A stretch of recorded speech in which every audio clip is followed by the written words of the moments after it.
I'm outside Lethbridge Courthouse here in Alberta with the breaking news on the Coutts 4 story. 9 years is what's being recommended for Tony Olienick and Chris Carbert.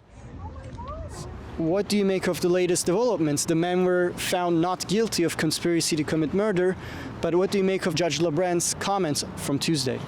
Yeah, it's very interesting, the lead up after the acquittal and the conviction. I mean, they were acquitted of the serious charge conspiring to kill RCMP officers, and they were convicted of the possession of weapons for a dangerous purpose and the mischief.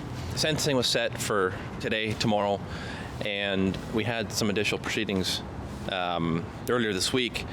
But in between that and shortly after the acquittal and the conviction, as a whole, for them to appeal before sentencing feels like a bit of a message to the justice.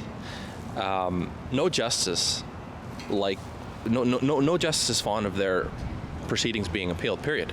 So the Crown, I feel the Crown put a notice of appeal out to send a message to Justice Labrenz that take this into consideration, that if your sentencing doesn't fall in line with what we'd like to see, which is, as we've heard this morning, 9 years for Tony Olienick and Chris Carbert, not time served, 9 years, so they would be remanded, well, indefinitely until an appeal or bail and such.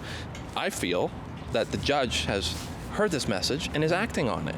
Tuesday's comments by Justice Labrenz, where he throws out all of Chris Carbert's testimony, calls the man a liar in relation to the events of Coutts and the events that led to these proceedings, this prosecution.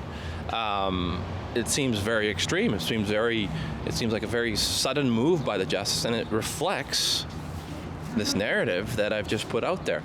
It's quite clear what's happening here, and tomorrow or later today there'll be confirmation of exactly how malicious this prosecution really is. The Crown, one way or the other, even though they've been acquitted of the serious charge to kill RCMP officers, conspiring to kill RCMP officers, they will utilize the additional charges and try to maximize that sentence accordingly.